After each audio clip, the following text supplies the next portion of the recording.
Look. Am I good, Mike? All right, cool. All right, y'all, I gotta tell y'all a secret. All right, I was debating if I was gonna tell y'all or not, but I take anxiety medication. Any people with anxiety? Okay. All right, look, I'm in my people already.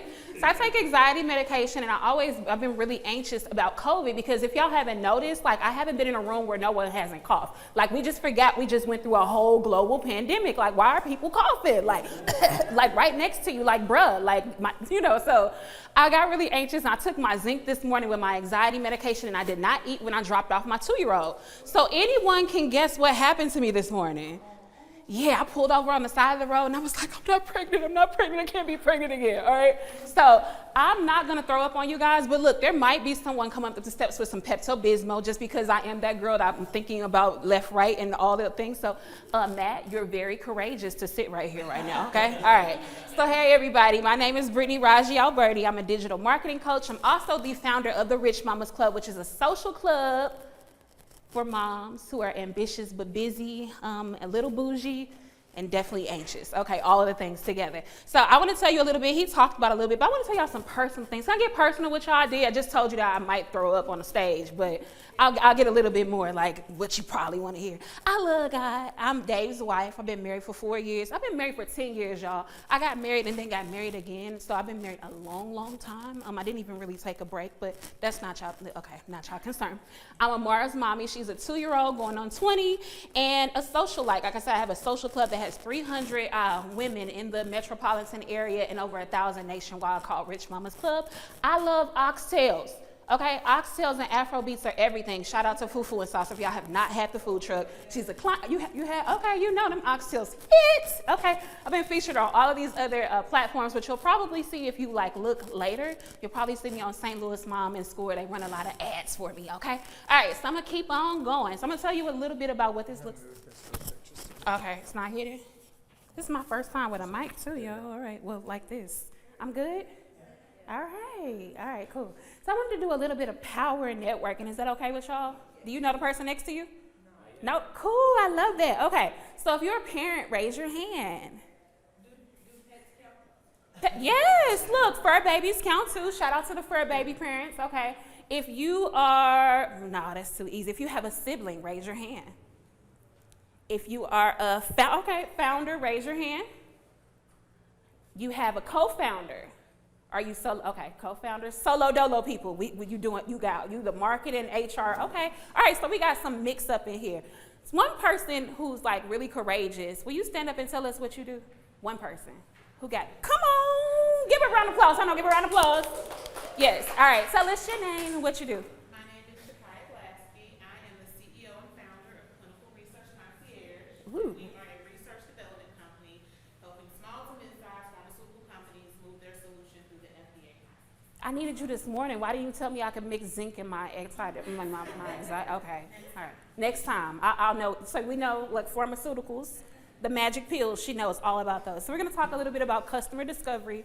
I'm gonna sip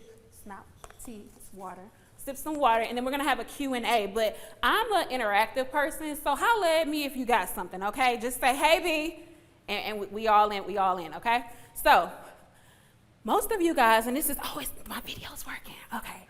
Most people probably feel like this, like if you're in like your early startup stages, like you getting on a board, but not quite at the target. Raise your hand if you feel like that. Like, okay, I feel like I know them, but they get on my nerves too much. And your people shouldn't get on your nerves too much if they're the right people. A little bit, like, like your cousin that you really love, but not like that, I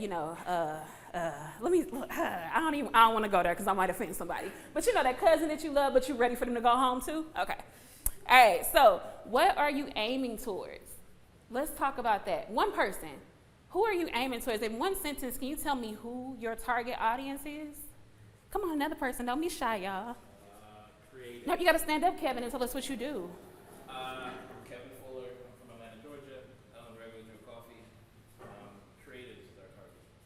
Yeah. Creatives. We use coffee to fund artist programs and artist incentives. So social enterprise, they got to care about some things. So not just creatives, right? Because there's some creatives that's about their coin, right? They don't care about, they have to be like socially impacted and care. Exactly. Okay. Exactly. All right, that's good. Give them a round of applause, y'all. All right. If you're here and you're an entrepreneur, you're probably a little bit crazy. Raise your hand if you know you're just a little bit weirder than everybody else. Okay, so when I say some things, don't get offended, just go with the flow, all right? I need you to get psycho. Everybody say, I'm gonna get psycho.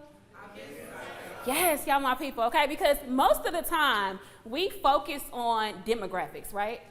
They live in this area, they're this age, but I want you to live in the psychographics, okay? What do they care about? Who do they want to be associated with? What makes them feel like they belong? Because the bag is really where you know, hey girl, I'm sorry, that's my friend, y'all. All right, I'm sorry, I'm gonna get back to it. The bag is really where, into the psychographics, right? Knowing what moves them emotionally. Like, are they socially impacted? Are they, like I said, my audience is extremely bougie, a little bit anxious. They want to do things the way they want to do things, but if I have to circle the block more than once for parking, I'm going home. I don't care who there. Usher could be in the building. I don't care Usher. I didn't find parking. I'm that girl. If you have valet, I'm there. I want champagne in my orange juice, okay? More champagne than orange juice. Understand these things, all right? You taking notes? No? Okay. That's my client. That's my client, and that's who I attract. So when you find your target market, it will help you save energy and focus on your profits, okay? That's what we really start businesses, right? We want to change the world, but we want to make money. Raise your hand if you want to make money. Raise your hand if you want to change the world. Everybody say, oh, no, you got a social enterprise and you don't want to change the world? Yes. Okay, look, and it's both of them. It's not one or the other. Everybody say both of them. Look, I love y'all, my people. Okay, all right. So keep in mind, when we're defining our audience, like I said, we always talk about the demographics. So the age, the gender, the income, education, all of that, that's cool, right? Like, you need that for a business loan. You need that if you're going to a professor. But again, we get into the money, we have to know the psychographics. So yes, occupation and location is good, but really their personality, what they value, their interests, their lifestyle.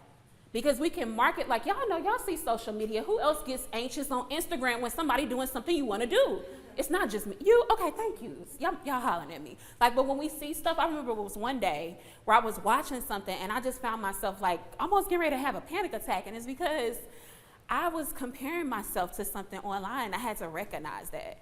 But guess what? Social media was built off of psychographics. They understand what's addictive. That's why we scroll. Anybody else thumb hurt sometimes?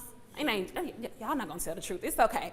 They understand because they did a lot of focus groups, online research, surveys to understand what would be an addictive platform for us to stay hooked to it. It's why some of us, like, we can't wake up without checking in and see what happened, even though we don't really like these people. We just want to know. We want to be in their business, right? So let's get into this. I want you guys to think about what could a competitor analysis look like without copying. Without copying, okay? Let me go back.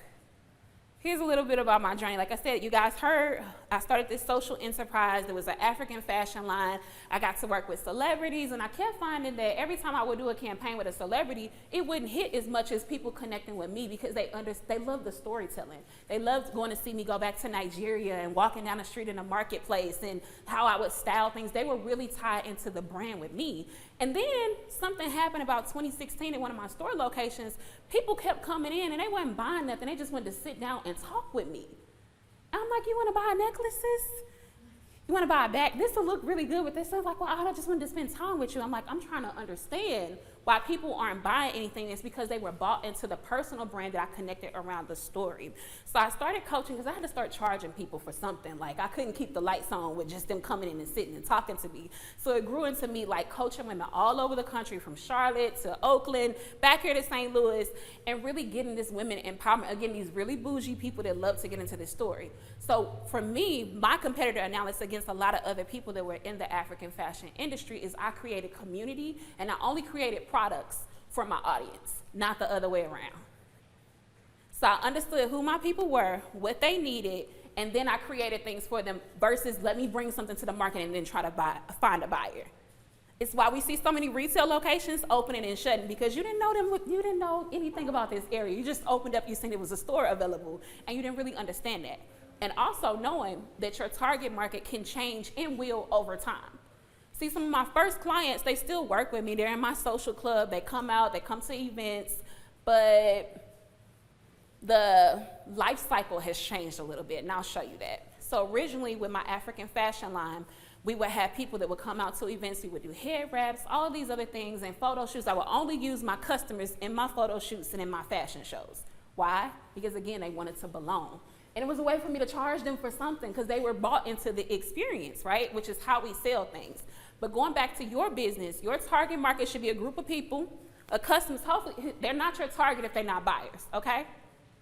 If they're not spending money with you, I don't care how many things that they like, they share, they comment. They're not your buyers. They're not your target market. They might be people who can be brand advocates for you and get you closer to them, but they're not the people that you should be spending the time on to make things for, to connect with, okay? Let's go into this now. This is some of my, look, I think you're in some of these pictures, Jay. Okay, so who are you trying to reach? Are these really your people? Because if they're people, they're your people, they will spend money with you. They will come repeatedly. Right now, like this social club has grown to 300 moms in just a year, locally.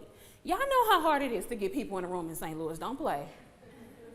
Even your baby shower, people think twice, like, do I really want this chicken and, you know, this chicken salad this bad? Like, people really think about that. So when I think about my customer now, my average customer, 90% retention to all of my social club events. 7 events over the last year with a 90% retention, averaging about 40 to 50 women per event that are paying. So when you think about that, you have to really understand the difference between your audience and your buyers. Because some people have been knowing about me for a long time. You ever know that? You got some people who've been like, oh, they see you in person. They never like anything. They never comment, but they can tell you everything that's going on in your life when they see you. Those are not your buyers. So I want to get into this quick case study. Anybody know who these people are? Anybody watch this? This is Earn Your Leisure. I absolutely am obsessed with them. They just did Invest Fest. If you don't know about them, please Google them because they're changing the world. They just had Diddy at their conference. And looking at this, who do you think their target market is? Anybody? Yes, sir. People that own business. People who own businesses? Trying to invest in things. Do you follow them? Investors, especially. Do you follow them? Okay, so business owners, people who are trying to invest. If you don't know where they are, one picture is at the Grammys, okay? Another picture is at the Rock Nation party, you know, Jay-Z's party that is really bougie and I don't know how people get in there. And then the other one is one with Steve Harvey, everybody's uncle, in the middle. When you think about that, your content really should be connecting and drawing people in. I'm wondering how they got in these rooms because this was simply just a teacher and a financial advisor from New York. Like people in this room that are now millionaires that grown this amazing media platform, okay? So before they join forces to become larger than life and legendary in their own words, if you ever follow them, they say the biggest this, the biggest that. They shut down stadiums, arenas. Rashad Bilal was a financial advisor. Anybody in finance here? No? You? Okay, all right. But be proud of what you do. You manage money. He had an Instagram that he started and didn't show his face. He was like the financial shade room. Anybody follow shade room in here? Don't lie. Shame the devil. All right, y'all know what I'm talking about. All right, so he was described as the financial shade room. So he built up this persona and this fan base based off of this content without ever showing his face. He was giving people gems and it was entertaining, it was engaging. And then when he finally showed his face, people were actually shocked. So when you're narrowing down your target market, the process is gathered by information and the data. So you want to be looking at the data. The devil's in the details for real. So they were able to grow this platform from simply just being on social media for so long and transitioning and morphing, doing free meetups, doing all kind of things and really understanding what the people wanted. And they were able to create this amazing product now. Like I said, they had 20,000 people. I think it was in the Mercedes-Benz in Atlanta. So this Superdome, 20,000 people sold out this event and had Diddy the headline. I don't know if y'all know this, but Diddy don't come out for anybody now. Okay, okay, I don't know. Okay, I'm gonna be good. So when we're tailoring our message, it's important. Like if I'm coming and I'm talking, I don't know if you know this, but I don't speak the Queen's English. Ebonics is my first language, right? So some people I offend, especially some of my peers that like have gone to school and got master's degrees and I'm like in the same room in some space, like I offend some people and I'm okay with that. And then also some other people, they feel really empowered that they can see someone that looks like them, that's talking, that's not bending, that's not shrinking. So sometimes when you're actually trying to target your people, you're going to repel some people at the same time, and that's part of the process. You should be excited to repel people from you because it means you're getting closer to the goal, okay? Building a community will take you further than making a quick sale. If you don't catch anything else. And we do that by targeting the message, and showing up authentically. And typically, your client is gonna look like a reflection of you. Typically, not all the time. Some of y'all trying to target people, I don't know how to talk to them. But your visuals, your language, all of those things should be building trust for your audience. So let's talk about building the right channels. So everybody on social media? Yeah? Anybody not on social media right now? Always like, okay. Are you just fasting? I just don't like it. Okay. I'm in LinkedIn. I have accounts that I use though. And what do you do? I'm a physical therapist. Okay, so you could take over the internet streets with some good, information, but you don't have to be, right? Some professions, it's not necessary. But do you have email marketing? Do you have a way to talk to your clients? Okay? You do or you don't? I mean, I email them, but probably what you're talking about, I don't have. Okay, so here's some people are gonna crunch in their skin, but I don't think everyone should be on social media. If you're gonna be on social, and I get paid from social media, this is so funny, right? I monetize platforms, all kind of things, do brand deals. I don't think everyone should be on social media, especially if you can't commit to being consistent and you don't know how to target the person that you're trying to reach to. And I'm not just talking about doing a Facebook pixel and getting things in front of them, because that doesn't guarantee sales.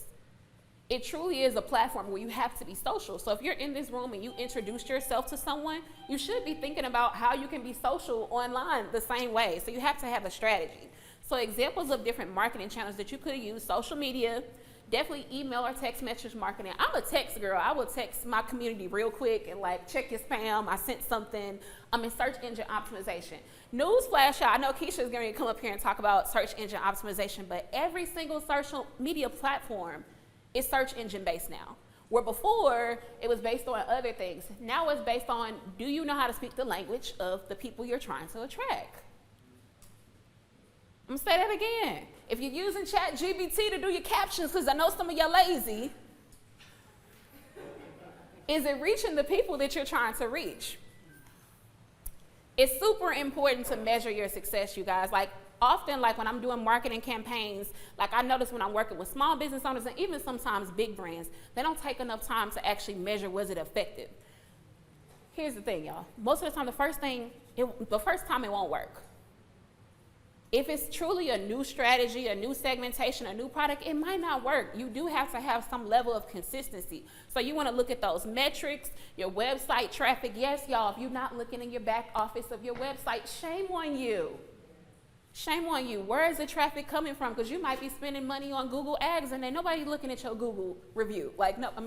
Probably not likely, but it could be possible. And then also look at your customer retention rates. I understand that my biggest conversion comes from, I'm good at retaining people. So that person, I don't have to go and recruit new people because I have such a loyal community that they go and recruit people for me because I keep them engaged.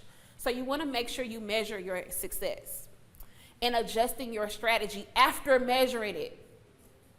Don't do a Black Friday sale and it flag, it fall flat, but you didn't engage before, you didn't even tell anybody, you just popped up on Black Friday with something to sell. Who's guilty? Raise your hand. Somebody. All right. I ain't gonna call y'all out. But some people just pop up with an offer and expect people to buy them, but you haven't built trust enough. So make sure that you're building up that trust, you're positioning your brand before you throw a deal out and then adjust the strategy. So it's super important to make sure that your messaging and that you're actually segmenting the platform where people are on. Because everybody might be everywhere, but we don't spend our time on there. I'm on LinkedIn, but for real, I really love Facebook and I love YouTube. I was looking at my YouTube watch hours. This is ridiculous how much time I spend on YouTube, right? So if you really wanted to get fat, I don't respond to LinkedIn messages quick, So you have to really look at that, they're there, but are they present? And are you gonna be able to engage and get in touch with them fast enough to get the money, okay? So let's talk about the process of customer discovery. Has anybody heard of this term before? Yeah? Okay, so I'm gonna tell you guys, this is an amazing program at SLU. I think they have one more cohort available. It's a customer discovery process. Okay, what's the name of the program? Slew Start iCore. I highly recommend it. It's free, you guys. Write it down. It's an amazing program. Who runs that program? Kenny here. Amazing program, you guys. And the whole cohort, it's long, y'all. You got to give up a Saturday. It's about 4 hours, a couple days, but it's amazing. One of the best accelerators I went through. But they have a free program. Anybody heard of a brand called Slutty Vegan? I'm obsessed with. Even if you've never had it, you've heard of Pinky Cole. But did you know before the Slutty Vegan brand, Pinky Cole had a Jamaican restaurant that she used to kill it with, even though she didn't eat meat? Anybody know about that? She had a restaurant before? So this ain't her first rodeo, okay?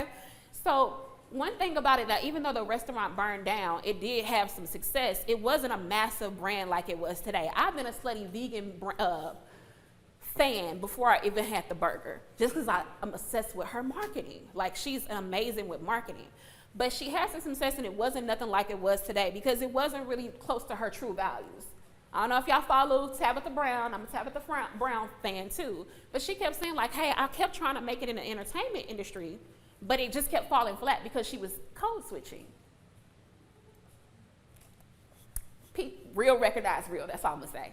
If I was up here trying to speak a little bit different, somebody would be like, Brittany, that's not really who you are. So if you're really like not honed in into who you are, you really can't represent your brand and your business well either. So now that she's this cultural icon, everything from bringing back Jet Magazine, she just got named Time Next 100, which is a big deal. I don't even know how she got in there. But people really know the power of personal branding when they see her connected to Slutty Vegan, because she really is a vegan and she cares about this mission, right? Even though her husband eat meat. That wild? But when you tapped into who you are, you can become a cultural icon from everything. Like, I don't know if y'all ever know, but no entrepreneur has ever been on Rap Snacks. I've been following Rap Snacks since I was a kid. All right, I'm talking about the Hot Boys bag. Some of y'all know what I'm talking about. Okay. But just doing massive brand deals. Steve Madden did a shoe with her. She's been on Essence. Her own lip color with the lip bar. BT. What entrepreneur do you know does a rap cipher? She's just amazing with knowing where her audience is. And she was really targeting a person that was tapped into the culture of veganism and knowing that they're in different places. So another thing I want you to really look at when I'm talking about Pinky Cole is there are parallel markets that you can penetrate and still attract your ideal clients. Like she didn't make Slutty Vegan for the vegans, y'all. She made it for the meat eater. Her cookbook is for the meat eater. She was trying to make her people be more healthier, so she knew where she can attract them, right? And in every single brand collaboration, it's still vegan. The chips are vegan. The shoes are vegan. It's just fake leather, but you see how the branding is so clever. It's fake leather, y'all. Back in the day, if you was wearing pleather, we was clowning you, but now vegan leather is something, right? It's all about the marketing, understanding what your customer, again, that social impact, what's gonna really attract them. So, when you're owning your influence and you know that you are that girl or that guy, and you're so confident in what you do, you don't shrink to fit in, it's going to start attracting people to you. And it's also going to repel people away from you. But it's really important that you know that being you is enough. I'm going to stop there for a second, y'all. How much time I got? Somebody looking at it. We good? I'm good? Okay. So, being you is enough in your marketing. Like, I don't know too many black people in pharmaceuticals. I don't. Now, there might be. But being in a space, say that again? We're there. Okay, but not a lot. So again, I don't know that to the public audience. But you standing up and you saying that, there might be someone who might be like really encouraged to see someone that they can identify with, or even to see a woman. It doesn't always have to be about race, but representation matters, and knowing that you not showing up and not taking up space is actually leaving a void in the market. First generation, second generation, all of those things. So again, I'm gonna hone back into this one, and I feel like this is, anybody have like a 6-figure goal aspiration? Let's just be honest, yeah? All right, 7, I was coming, all right, ambitious, all right. 7-figure goal, yeah? Yeah, okay, 7 figures. So, knowing that when you can build community and not just followers, not on social, but even in community spaces like this, there's this, anybody follow Pat Flynn, any podcasters in here? Pat Flynn, Smart Passive Income? Oh my God, I'm just a nerd then, okay, all right, I love marketing. So Pat Flynn has this principle that if you can build your true 1,000 fans, that you can hit your six-figure goal really. Okay, you know what I'm talking about. So it's the truth 1,000 rule. Now, in this case, he said if you can sell 1,000 people something for $100, you can hit that goal. But this is the cool thing. I actually just heard Steve Harvey just speak at a 10X, and I know Grant, depending on where you are, you may or may not like him, but I like to talk, and I like my Uncle Steve, okay? But he was saying that instead of trying to go out and figure out how to make $1 million, can you figure out how to make 10? And if you can make $10, can you find out how to go sell this to 10 people? And then keep multiplying it until you get to that $1 million. He's like, I found out how to make that $10 really easy through jokes. So a lot of us, we have these aspirations to get to these different goals, but understanding if we know how to build a community around that $10 product, that $10 product could easily become $1 million one once you get good enough at it and you're attracting them. So I want you really to hone in. Y'all look up that 10, so it's a 10,000 hour, but it's a true 1,000. And really look at the details of that. And just look at whatever your core product is and who you're serving it for. You don't even have to really know that core audience so well, like into the psycho. But when you're getting into the psychographics, you'll understand why they're attracted to you. It might be emotional appeal. It might be convenience. If it's convenience, your business model is not strong enough, please go back to the drawing board. Amazon's feeling that now, okay? Like I switched back to Walmart because I got drive up. But just think about that. Convenience is not always the best thing to keep a community together. So I want you guys to look up that principle. I do have a brand new brunch, but I wanted to talk about this really quick because I'm so good at attracting my audience now that all of these different brands now are coming and seeking me to get in front of this audience. So it's really important that when you know you're gonna have a multi-marketplace business when you're so good at attracting that audience, especially if you're a small business, content creator, entrepreneur, or aspiring entrepreneur. If you know how to build community, it's a big business. Community is a big business. It's why the subscription model is the most popular one now. Everyone wants you on a subscription. I don't know if y'all noticed, they even getting prescription medication now to come to the house. I don't need a refill on this much. Can I just go to my doctor and check in to see if I need this? But shoes have subscriptions. Shoe Dazzle have, everything has a subscription because they understand that the retention of a customer is way more valuable than going to find a new one. So I want you to understand that once you figure out that true 1,000, how to get really good at that $10 offer, and you can flip it, that it opens up a world of doors for you, okay? Now, I'm going to stop here, because I said a lot and I talk fast. Do we have any comments, questions? Lean in. Yes, ma'am. I think they got a mic for you. 1 second, I got a mic for you. And I'll put my LinkedIn and Instagram up here for you all. Yes, sir. Thank you. Oh, I think she got it first, and then we can throw it over there. Thank you. Okay. My question is, I came in a little bit late from lunch, so I apologize, but how did you build community? How did you do that? Because for me, like I said, I'm not a big social media person, so was it just through networking and live events, or what was your strategy for building community? I know yesterday and part of today we talked about how technology can, with ChatGPT and RCS, can help you kind of find who your target customer is and lead them to a sale. But I'm curious because I like what you're talking about when you say you want to build community versus just attracting anyone or someone for convenience, because retention and your community being with you is important. For sure. Thank you. That's a great question. So I did a hybrid. Now, I should have asked you, is it this business model or the one before? I'm following the same principle. I'm going to try to merge them. And if you have a follow-up question, I'll be happy to answer that. So I did a hybrid of social media and in-person experiences. So how many of y'all been on Facebook when you had to have an invite? Y'all remember when it was cool? When you was in college? Yeah, okay. So when I got my invite, of course, that was elite status, right? So we got to talk about things that other people couldn't experience. So I did a hybrid of social media, but I always drove them back to in-person experiences. And I found out really quick, so to give you a back-end story, I had a Nigerian husband. We went to Nigeria, and then my best friend also went to study abroad in Ghana. She brought back all of these beautiful products, and at the time, they weren't accessible. The marketplace wasn't like it was.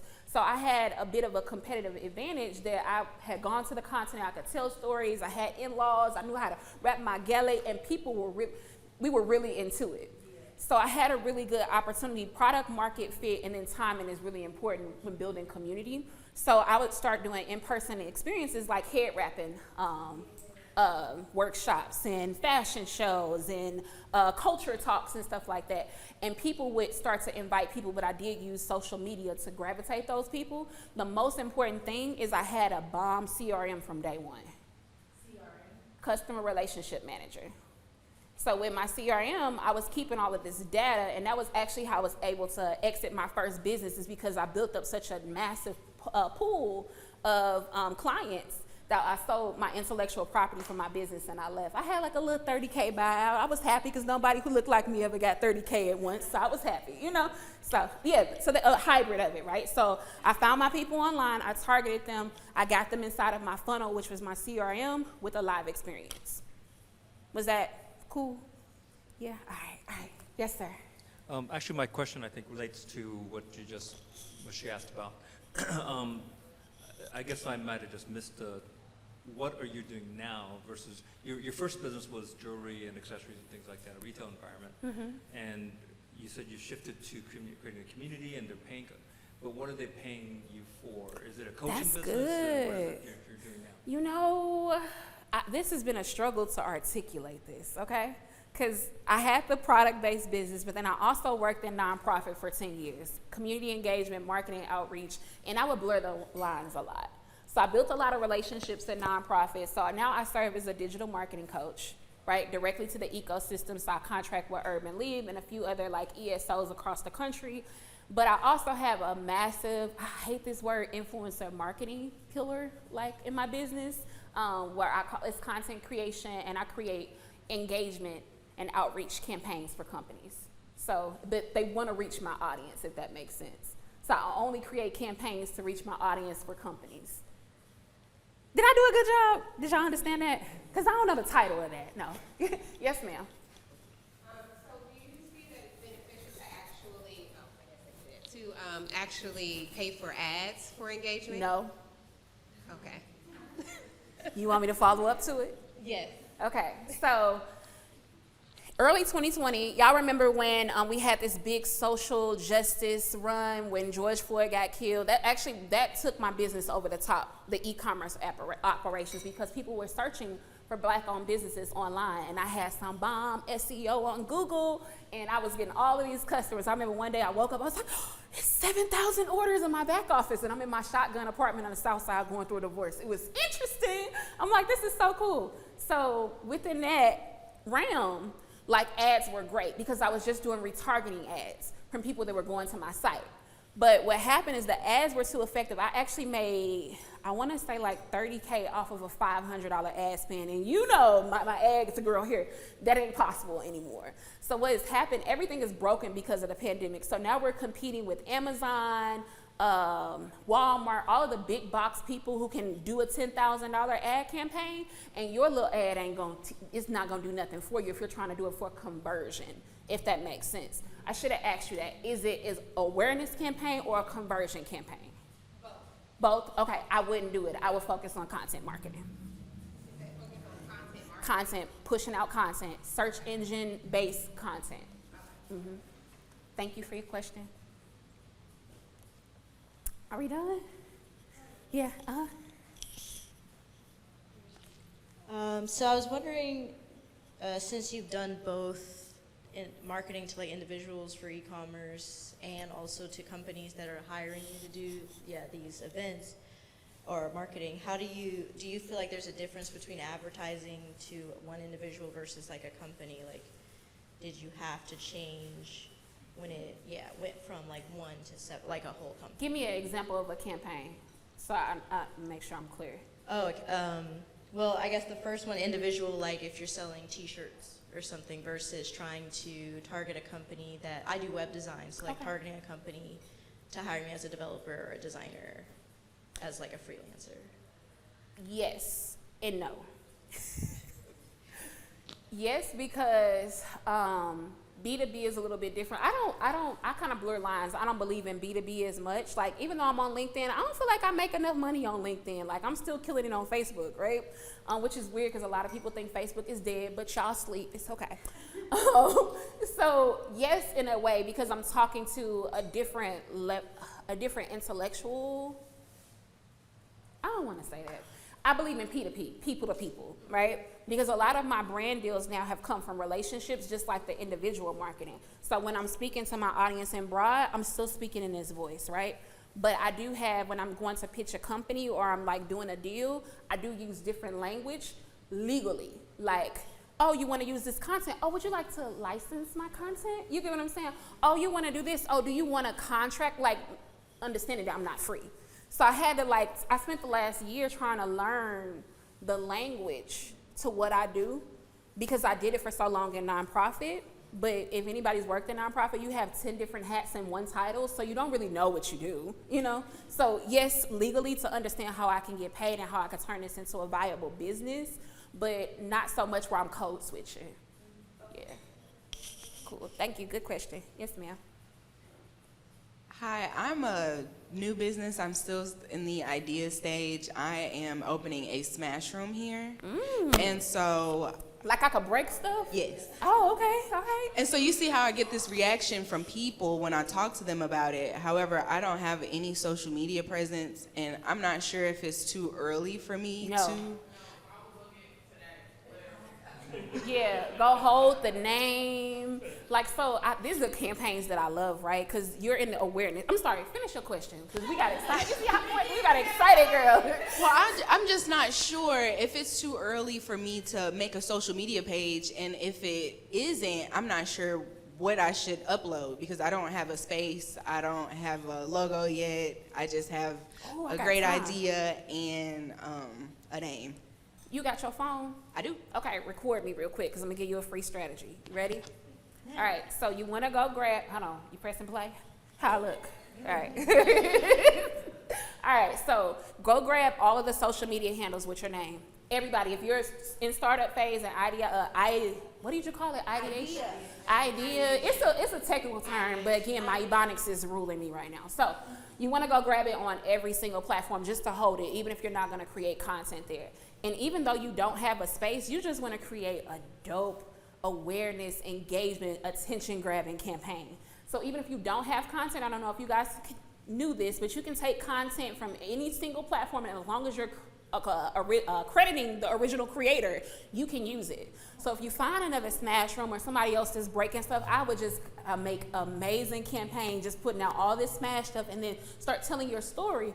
And then here's the thing, have a call to action to grab their information. You want name, telephone number, email, and zip code, because is it local? Yes. So you want to know where you can do these retargeting campaigns later, right? And I know you said, oh, I wouldn't do retargeting campaigns. I will only do an ad campaign based off of my website because they've already come to me for something, but I wouldn't do it to attract new customers, right? But I would go and I would take content from all of these other platforms, and then I would just start breaking stuff around the house. Like, you got some stuff that you need to break, just throw it and have fun with it and explaining the benefits of a smash room. Your goal for the next, how long you got till you open? Yeah, okay, so however long, if you're trying to, you can do pre-sales, right? So you can build up this awareness campaign. I say awareness campaign should last about 90 days. So you should be going in not only with social media, but podcasts, different accelerators, anywhere you can go where people can invite an entrepreneur in that's doing something that you want to do, therapists, wherever you can get, you want to network laterally for 90 days and go in with it without any paid marketing just yet, just organic one-to-one touches with decision makers, and then push it out, grab that information, right? And then you do your retargeting campaign when you're ready to open. But pre-sale, people that are on that list, offer them something where they can buy now. You do not have to be in business before you take people money. Okay, like I should have so when I started my African fashion business, my friends sent these Birkenstocks that were really cute with some African print on them. And we did pre-sale for a dozen orders. People sent me their money on PayPal, and I started my business that way. I didn't have any capital for 3 years. I did it all on pre-sale.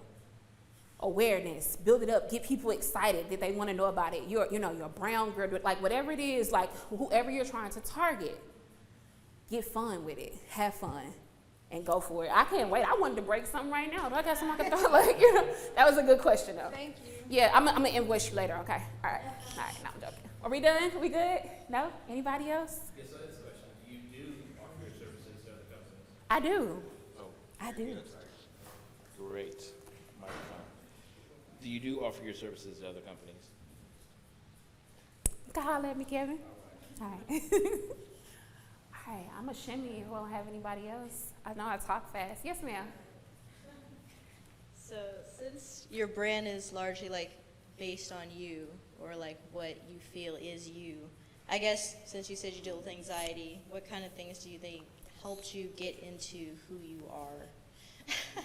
We ain't got enough time. No. Yeah, well, okay, let's say like one thing. Yeah. So what helped me get into me? Yeah. So Or I like feel comfortable to. feel comfortable. Yeah, like say what's enough Hold to on. share. I'm just checking my time. All right, I'm being gracious. So I'm from St. Louis, but I moved away 2017. I went to California and I moved to Charlotte, and then I came back home. But even growing up here, I lived in I went to 14 different schools by the time I graduated college. So you know how some people, like, they have that community aspect. Oh, I'm from here. I'm from the south side, north side. Like, what high school you go to? I never had that identity thing. So I actually struggled with identity my whole entire life. I don't look like my siblings, my daddy a narcissist, all these things. So I struggle with identity a lot. But the more that I get transparent, and I've always been a person where I would be vocal, voted class president, everybody always wanted me to speak. And I could never understand why, but I was always the spokesperson. I think that each individual person has a unique gift that sometimes the world has really tried to make us diminish. And what you'll start noticing is patterns throughout your life where oh, I was always here, I just got scared. I started YouTube 10 years ago and I was getting 5,000, 10,000 views, and I'm oh, hold on, these people don't know where I live. I stopped, right? And I'm man, where would I have been if I had the courage to just really be all that I was? But life really taught me that the more that I tried to shrink down and fit into situations, I never worked a job longer than 2 years, y'all.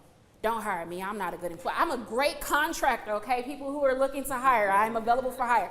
I'm not a good employee because when I'm done with my work, I want to leave. And when I see something that's not right, I'm going to tell you. I'm not going to be the hush-hush person, but I could never just sit into an environment and just be. It was something inside of me that just had this inner rebel where I'm going to tell you about yourself. And I might be right or I might be wrong, but give me the space to at least vocalize that. So in turn, either you get a lot of people that just don't like you, or a lot of people that just gun-ho for you, and then finding yourself in the middle of that, knowing that nobody else has to validate me.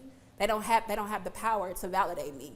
I'm that girl, So I had to really find that throughout a lot of traumatic situations and a lot of therapy. My therapist will probably say something else. She'll probably say something technical, right? But I think therapy is important as a startup.